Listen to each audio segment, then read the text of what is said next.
recognizes the images from this telescope and recognizes its importance, to literally, everybody's life in the sense of inspiration.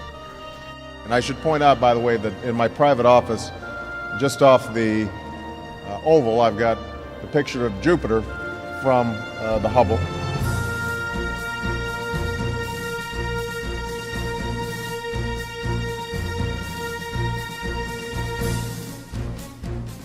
"20 years after launching on a space shuttle and opening its instruments to the farthest reaches of space, NASA's Hubble Space Telescope has become synonymous with exploration, discovery, and even a bit of luck.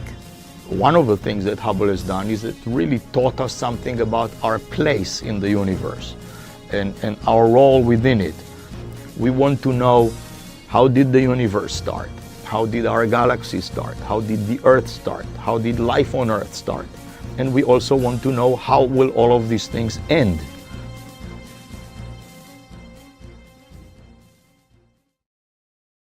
When the telescope arrived, there was a lot of anticipation because there was so much extraordinary effort required at KSC in order to assure that the telescope was going to be able to maintain in the kind of environment that it had to be, and that meant a cleanliness standard that was extremely pristine, far beyond anything that we had ever launched before. With years of design and construction behind it, the Hubble was sealed inside Discovery for liftoff. The Hubble Space Telescope flew into the national consciousness on April 24, 1990, inside the payload bay of Space Shuttle Discovery. The launching of the telescope itself was a huge deal because the Hubble Space Telescope was long awaited, and it was supposed to be launched in the year that the Challenger accident happened. Hubble was different from land-based observatories because it would operate from a point hundreds of miles above the distorting effects of Earth's atmosphere. Though its 94.5-inch mirror is small compared to those built on the ground, the telescope is huge by spacecraft standards. At more than 43 feet long, the telescope took up most of the shuttle's payload bay. But as large as Hubble was, it was sent up with a tiny flaw in its main mirror. It was an imperfection less than the width of a human hair, but it was enough to blur Hubble's images and leave the observatory's potential in doubt. To find out 2 months after launch that it was launched with a misshapen mirror was crushing to NASA. When the telescope had its spherical aberrations and needed glasses, we had already built expectations to the point that they were expecting to see these kind of things right away, when in fact, even if the telescope had worked, where it's going to take astronomers a considerable amount of time to get some of that data and then to see what else Hubble was going to find that we didn't know about. The telescope was quite powerful even with the flaw, but NASA knew it would have to fix it. So engineers set out to build Hubble a set of contact lenses. So I think that was probably our biggest challenge, was to try to make people realize that these things were still going to happen. We just needed a little time to fix this problem. Being able to restore the Hubble Space Telescope's observational capabilities was incredibly important to the agency, and they put together a great plan to do it.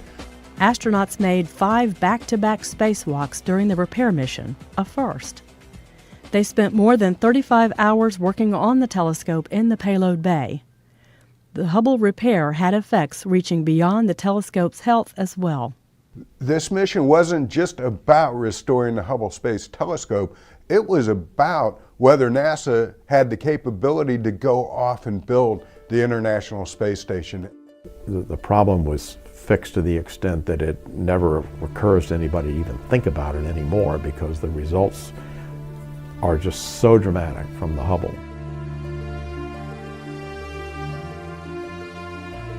The first images from the telescope proved the servicing achieved its goal. The Space Telescope was free to look into the farthest distances ever seen. nearly as far back as the beginning of the universe. Astronauts made 4 more servicing flights to the Hubble Space Telescope to upgrade its instruments and replace critical components. We did it in a way that we knew it was the last time we were ever going to visit the telescope, and we had to do everything to it that we wanted to do if we wanted it to last a lot longer. So that made it more complex. And when the mission was over, the feeling was we'd done it. They had seen different worlds for the very first time through the eyes of the Hubble Space Telescope, and it's really expanded the general public's view of the universe, how the universe began, what the ultimate fate of the universe is going to be. It has ignited, it just has ignited the imagination of the collective American public. The Space Telescope repaid each mission with more incredible views of space that all could see and appreciate. Hubble observations astounded researchers by showing the universe was not only expanding, it was speeding up. Imagine your amazement if, when I throw these keys up, you would suddenly see these keys accelerating towards the ceiling. This is what we discovered. This was extraordinarily surprising, and it led to this notion of dark energy that is pushing on the universe to accelerate. Once we began to get things back from Hubble, the scientists were beginning to see physical processes going on that they didn't really understand and hadn't been able to see before. 20 years after opening a new eye on the universe, Hubble continues to dazzle by reaching farther back in time and space.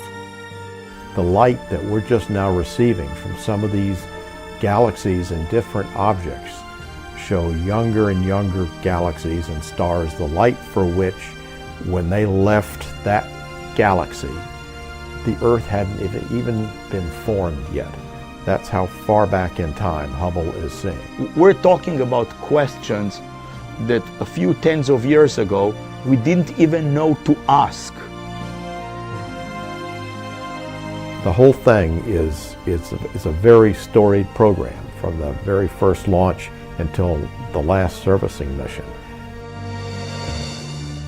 There are more questions for astronomers to answer, and Hubble will remain in orbit to answer them for years to come.